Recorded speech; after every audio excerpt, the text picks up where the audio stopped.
Welcome to A Photographer's Life, the channel that takes you behind the curtain into the world of professional architectural photography. Join us now for an episode with some of America's premier architectural photographers. Today's broadcast comes from a recent Zoom meeting of the Association of Independent Architectural Photographers. This discussion is led by AIAP Director Alan Blakely. We hope you enjoy the show. If you do, please let us know by liking this episode and subscribing to this channel. Now, on with the show. Norm, I'm going to kick off with your suggestion about the what's in your case question. I don't know how many of you guys get this, but I swear it.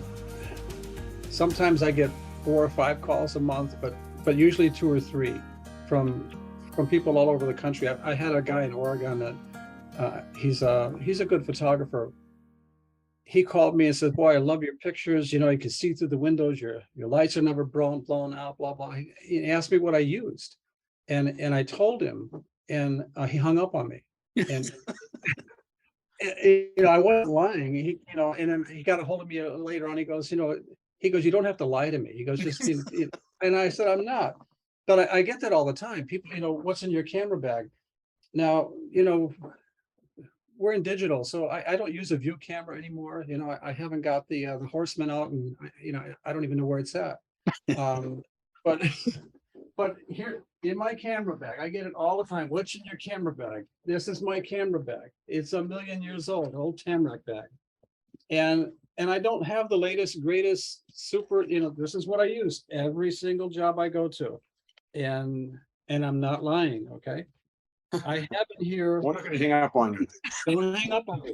Yeah, we're done. This is a Sony 700. It's 15 years old. It's a 12 megapixel camera.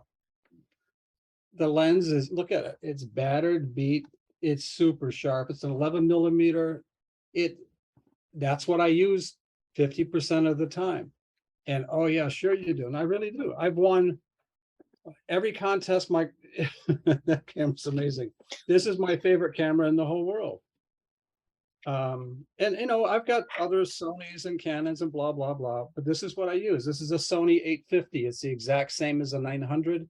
It has a slower buffer rate if you're doing rapid shooting for frames per second. It's 26 megapixels. This is my primary camera. I got them all over the place. I use them in the studio.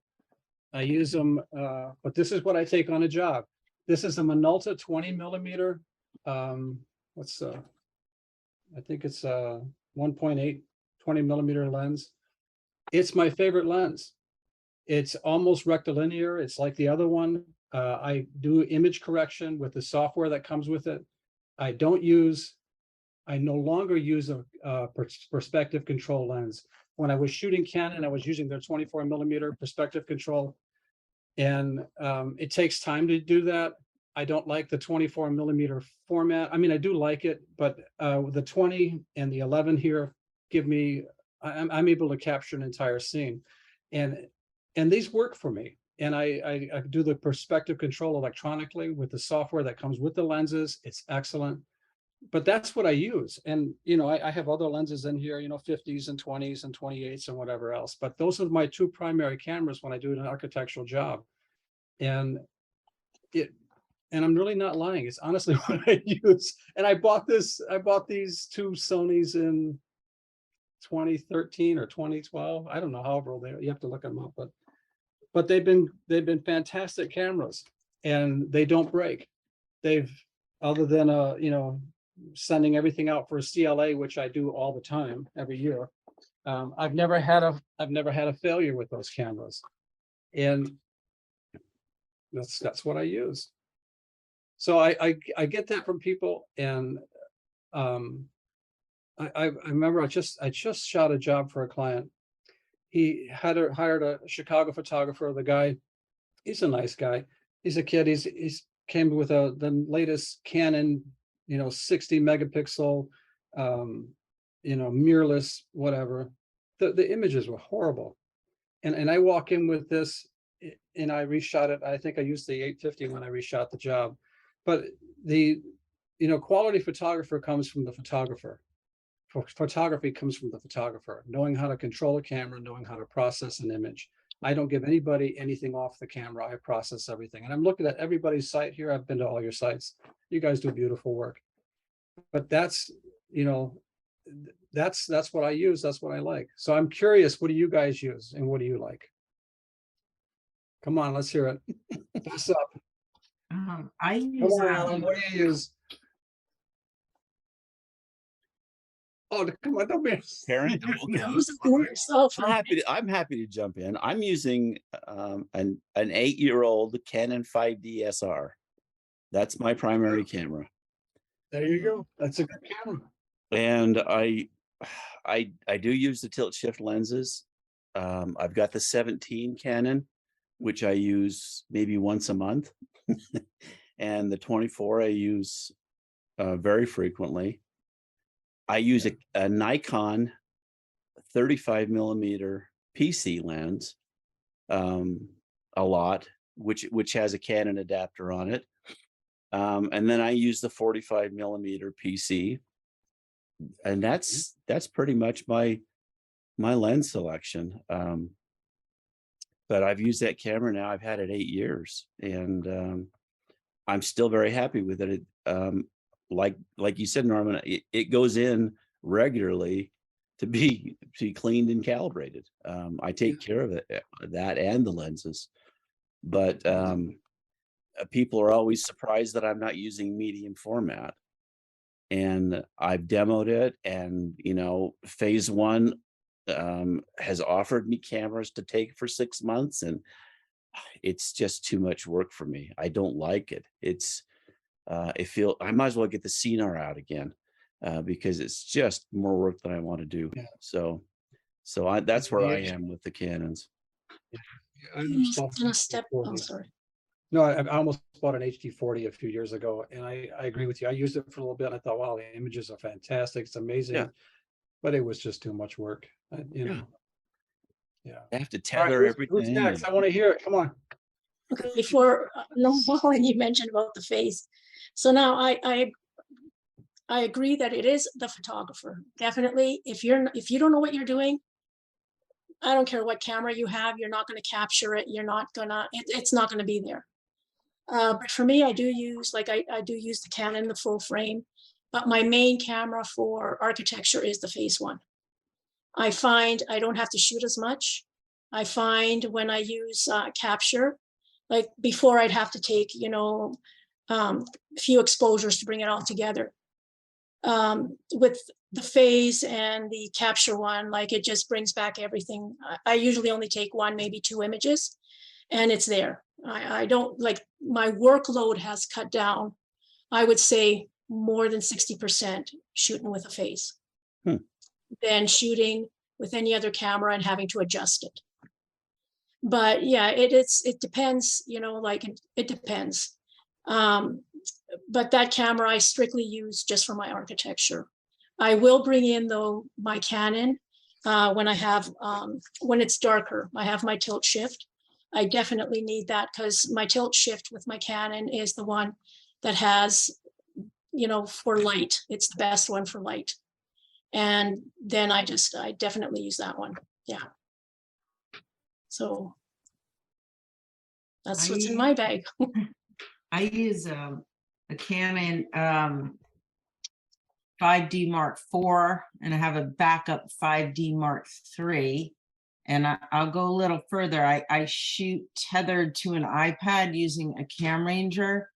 And I just bought that Swiss Arca Cube for the top of the tripod. I used to have a Manfrotto, and it's really a very beautiful machine there. It's very precise, and helping me, because my squaring is my nemesis.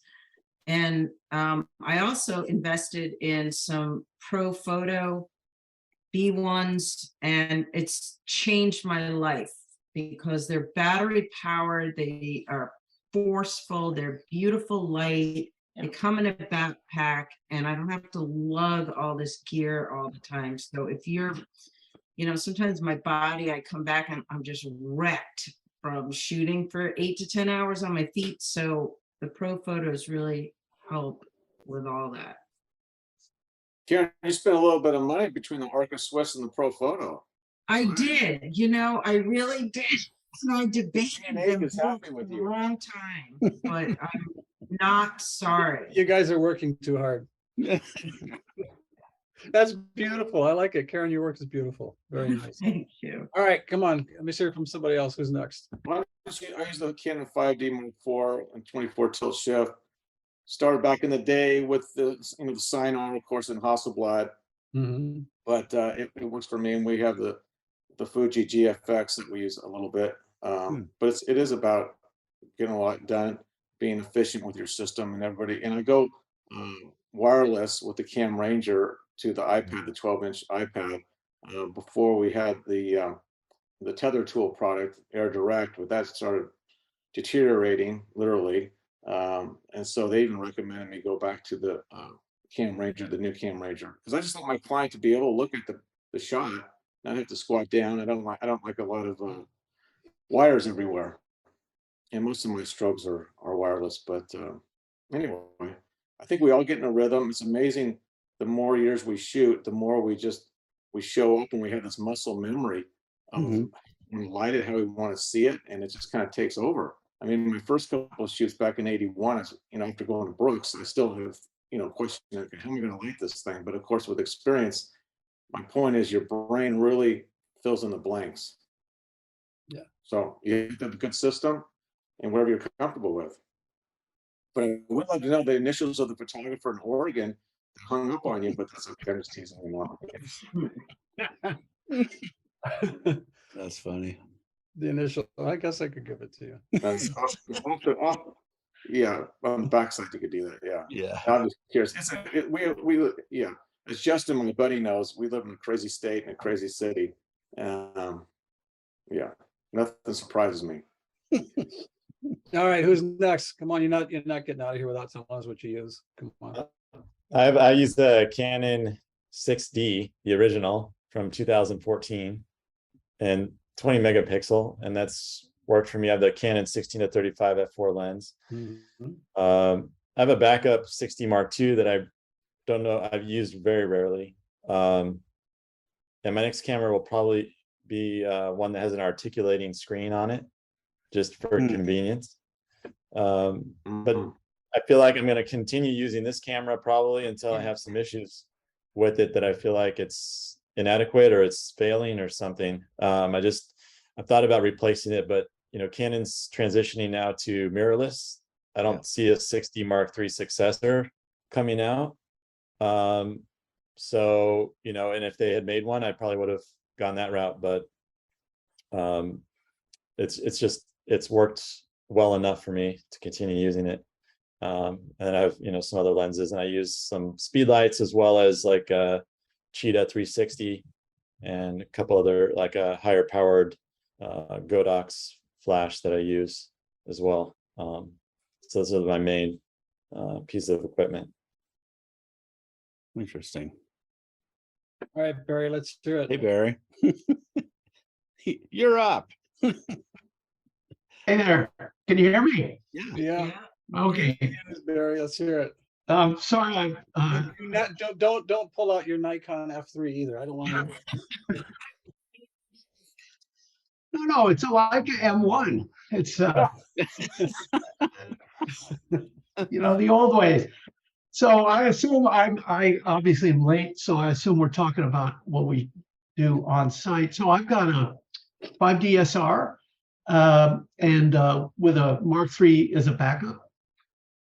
I shoot almost everything with 16-35, and I don't know whether it's because I was a carpenter for so many years, but I can see right angles in 90 degrees pretty well. So I assume even when I use a tilt shift and very careful and a bubble and all the rest of it, I'm going to have to correct. So I don't worry about it. I use that, and then a Cam Ranger that goes to an iPad, which is just great, easy, it's flawless, and it's fast. And when I have to light, I've got Einsteins Paul Seebuck Einstein, so they're what 600 watts. And I bought these what they call China balls in the movie business. They're just big round soft boxes, basically. They're not quite. It's not quite a ball. There's a little bit on the bottom. Anyway, I'll run those up to the ceiling and just blast away. I never did very much assisting, but there was one photographer who's passed since then. I think her name was Karen Kuehl or Karen Kuhn, who was a German, and I assisted her after I turned pro, and she would just bring she would rent pro photos. She came out from New York to LA, and she just stuck them in the corner of the room. It was a white ceiling, and just blasted away. And it created this beautiful, nice, soft light. It didn't overwhelm the existing light if there was any that was on. And she was really fast and efficient, and her photos were beautiful. So I sort of took from that. And so that is my basic rig. I've got a same tripod I've had for 20 years almost, which is a Manfrotto something B. And I don't have a special head on it, but as I say, I seem to do pretty well with seeing what's level and straight. And with the 16 to 35, I sometimes, if I'm worried, I shoot a little bit wider than I really need. But I also have a 70 to 200, and you know, I've got a normal range of just a few lenses that I bring, and I do have a 24 and a 90 tilt shift, but I don't use them very often. I've used them for food photography, which I've done just a tiny bit of, but that's about it. You know, I try to, at the end of the day, I take the cards out and I put them in my pocket, as one was taught by journalists anyway. And but I've never had a problem with equipment getting ripped off. I'm sure the day I leave the cards in the camera will be the day everything gets stolen. Anyway, does that answer whatever the question was? It does. What's in your bag? Let's see who's left here. We got Martin and Jared and Jordan. Yeah. Martin, what's in your bag? I'm shooting Canon stuff. I have an R and an R5, and I'm using a mix of EF. Yeah, of course. It isn't so. Why? Why not? I hate mirrorless. Oh, I'm old. That's why. You know, see the thing, like I don't really like mirrorless either, but with the interiors and architecture stuff that I'm shooting like 99% of the time, you don't have to look through the viewfinder, so it pretty much doesn't matter. I'm shooting tethered all the time to a laptop, and then we have a HDMI transmitter that transmits the live images to an iPad. So we have stylists and designers looking at the iPad, styling the scene while they're in it. And then I'm capturing directly to the laptop. So that way I can be doing edits on site and also making selects and picks. So we make sure that even before we leave site, we have like an overview of everything that was shot for the day, so that, you know, make sure that the whole set of images can tell the story of the project. Yeah. Okay. Interesting. Yeah. So because it's primarily interiors, I'm not shifting a lot. Like I have a 17 and a 24 TS, but I don't really need to use them very much for interiors. I end up using those more on exterior shots. All right. Interesting. All right. We have Jared and Jordan left. Who's going? Hey, while we're waiting, I just wanted to just show you something that Barry made me think of this. See, I don't use an expensive strobe. I use a Dynalite Baja, which you can't even buy anymore. And then he mentioned about the China gloves, but if you go to IKEA and you buy their solar porch lights, this is what the top of it looks like. And so you take that off and you throw the rest away. And it fits a 7-inch. It fits a 7-inch dome. I mean, a 7-inch reflector. And so I'm using these just like Barry's using his. And you know, this is like $10. but it's just this soft, beautiful light that you get, and you know, you can aim it at the ceiling or you can aim it directly. I've even used it for headshots, but you know, I used to have Broncolor stuff, and then Profoto was a sponsor of my workshops, and so I've kind of cheaped out, and I'm using you know, these Baja these Dynalights, and I also use a Quantum Flash, which is a speed light. That's as extensive as my lighting gets anymore. So anyway, just while we were waiting there. I gotta also say that you mentioned headshots. Yeah. I was hired by a friend of mine to be a second shooter on a weird kind of commercial / event photography thing for a real estate firm for some of their advertising. And this was a long time ago, and I had a normal, you know, flash that just attached to the camera with the little square diffuser. And he had, I forget the name of it, but the round one, it's a guy's name. It'll come to me or somebody else. And he showed me side-by-side shots where we were standing next to each other, shooting this group of people. And mine had this harsh, nasty light. His looked like it had been lit by a proper strobe with a diffuser on it. Something like what you've got. And so I've never forgotten that. And I went out and bought a bunch of those things. And it's amazing what a bit of diffusion, what seems like a small bit of diffusion that's round, can really make a big difference. Yeah. And I've also got speed lights. I forgot to mention that. I bring them on occasion, but don't use them that much. I've got a whole bunch of strobes with power packs and cords if anybody's interested. So, Yeah, I have a bunch too, but I use them in the studio. no. Alan, I have that same Baja, but Oh, we're do trying to you? find out how we can buy more of those, but we can't. So There was well, I'll tell you what, there's a place that bought the Dynalite inventory, and they're in, I think they're in Jersey as well. But I have bought a few parts from them, and they may have some. I don't know. I'll see if I can find their number and or their Okay. name. I'll send it to you, because I actually did buy some parts because I had a couple parts go out on these Bajas. I've also got some Allen Chromes that are basically the same kind of setup, that they're a little more powerful. I think they're 800 watt seconds, but I use them the same way, battery. Yeah. Yeah, I got some Calumets that are very similar to your Baja Light. They're probably 20 Yeah, the Calumets years are old. wonderful, and you can still find Yeah. those occasionally. Yeah. Yeah, I forget who made them. Didn't actually make them. They private labeled them. It was I can't think of it. How long are we gonna go on this? How long are we scheduled for this? I'd like to end at 11 or at the bottom of the hour here, so about 15. Great, okay, I could hang on. Okay. Um, So is that it? No one else is gonna fess? Jordan may have walked away. I'm not sure. I did want to add that I always use a 24mm tilt shift, but I have a 1.5 extender that I can put on it, which is a cheap way of getting a 36mm tilt Yeah. shift. I really like that focal length, and that's why I mentioned that I use that Nikkor 35mm PC, and that's an ancient lens. That's from the 70s. That is an old Um, one. That's a and nice it lens. has a sweet spot of sharpness that it's about f11 and 11.5.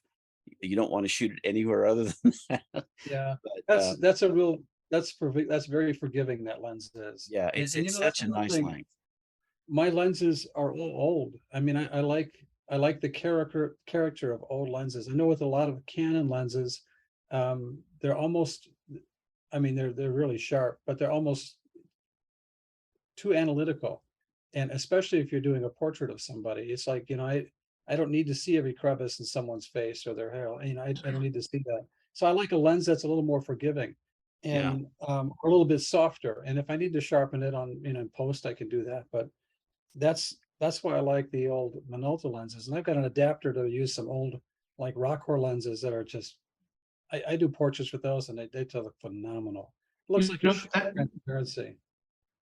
So this is something that cinematographers talk about a lot. I'm not a cinematographer. I'm a lurker around cinematography, and increasingly even the lens makers are softening up their lenses because the problem, if it's really a problem, is that for with digital sensors, they're so good that it's not good for faces. And it's also not good for a few other things, but particularly for faces, which is what most cinematographers are most concerned about. And so they're either what they call detuning a new lens, or they're putting on filters, or they are using the newer lenses which are come out, which have a better look, or they're. It's very common to they particularly like old Nikon primes and some of the Olympus primes, the older ones from the 60s, 70s. They'll take them and they'll have them rehoused so that they'll have a PL mount or something like that that can be used on a proper digital camera. And they're shooting real features with this, and it's that look. And then some of the lens makers like Cooke, they have a thing called a Cooke look, and I've been around it long enough now. You can sort of see it. You can really feel there's a real difference. That's really important. I shot a video, and Ronnie shot it for me, one of our camera guys here, and he used one of the new Zeiss lenses on a Sony 7R4.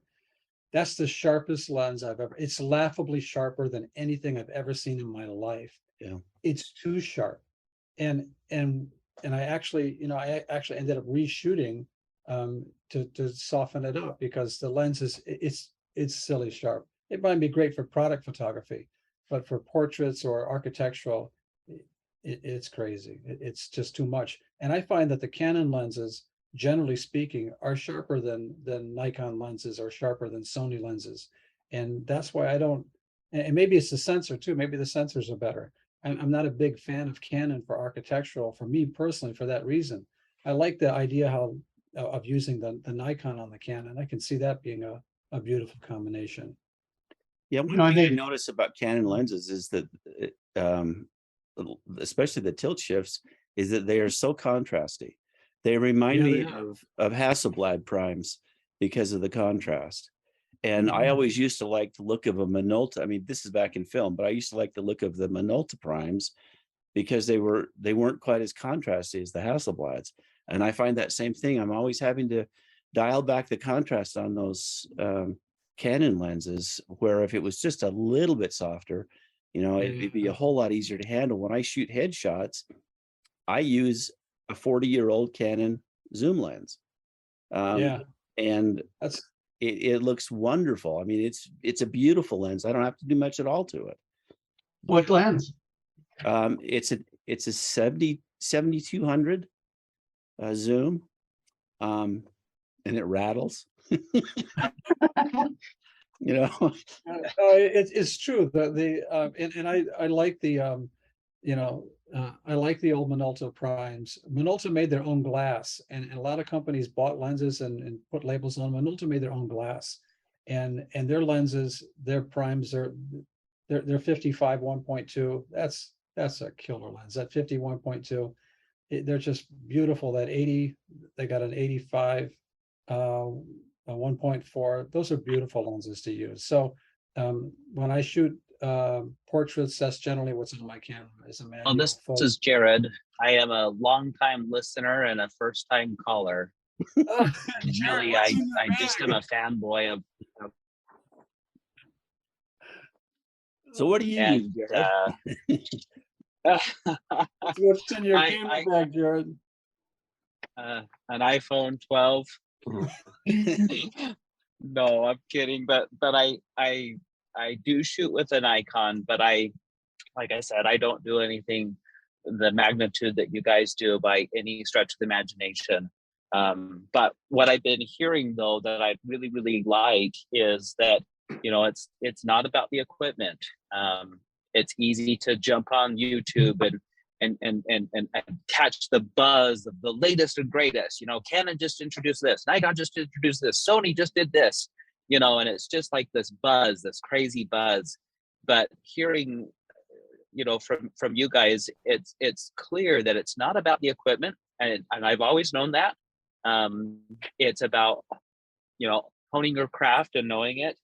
And then the other thing that I've picked up on that I thought was interesting is a lot of you are tethering, and I don't want to, open up another conversation, because we are trying to close, but I am curious the purposes around tethering as far as what are you trying to achieve there? Is it nicer to get a little bit more real estate on a screen to make sure that things are where you want it?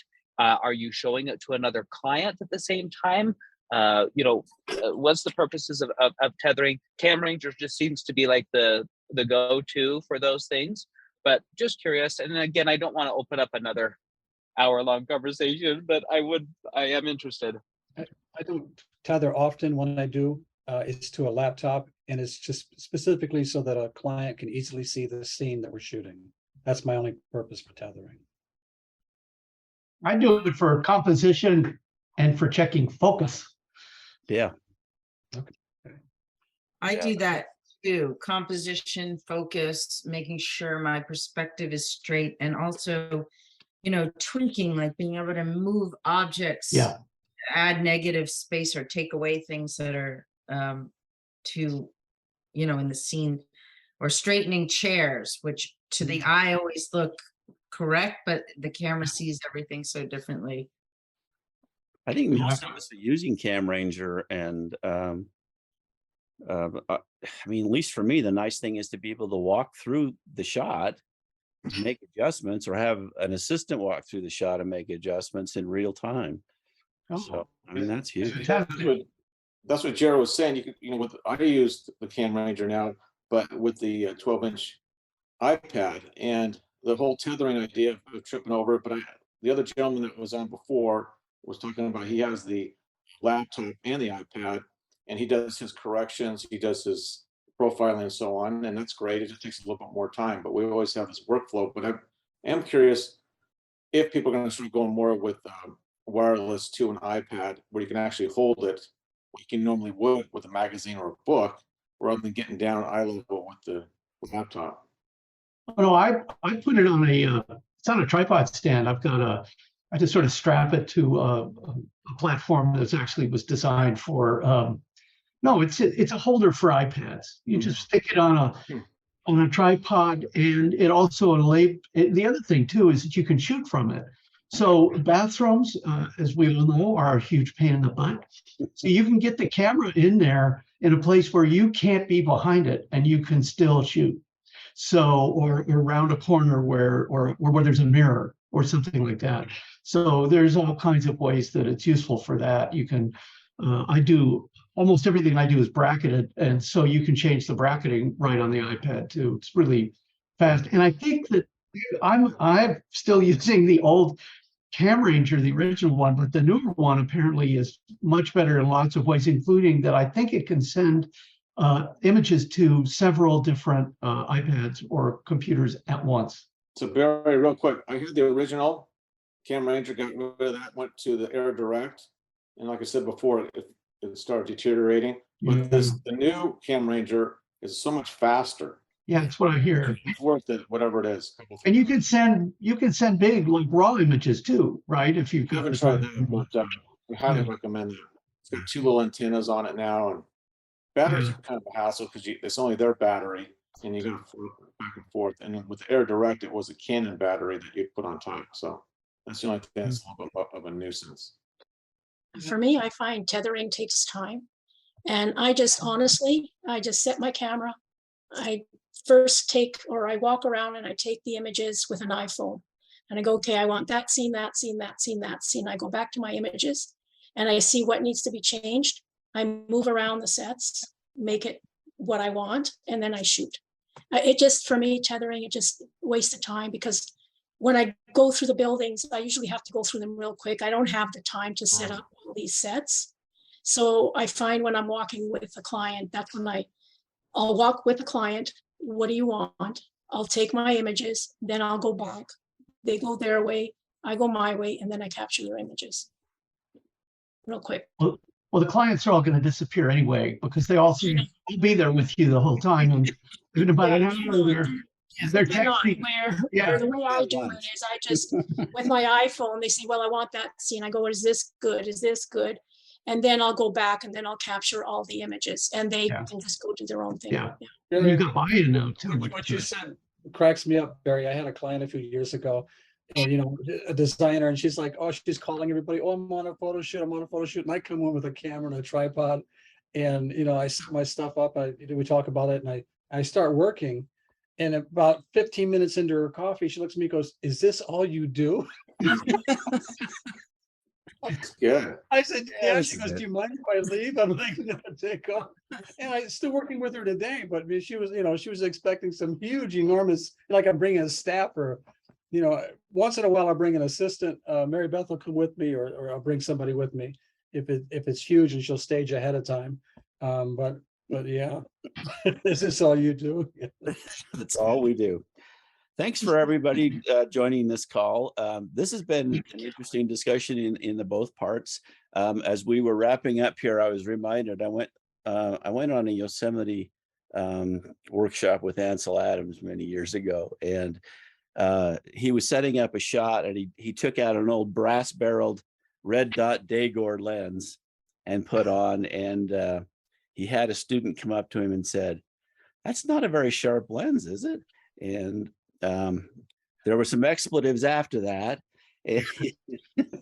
and he impressed upon the student that it really wasn't about the lens. He knew what he was doing, and I think that our discussion here has borne out the fact that it's not about the equipment, and as long as it's a photographer with talent that's behind the equipment, that's really what matters the most. And I hope that those who watch this later will get that message, and my apologies to the manufacturers who may watch this as well, but It was Gene Smith that said F8 and be there. yeah, Yes, that's right. F8 and be there. exactly. That's the key.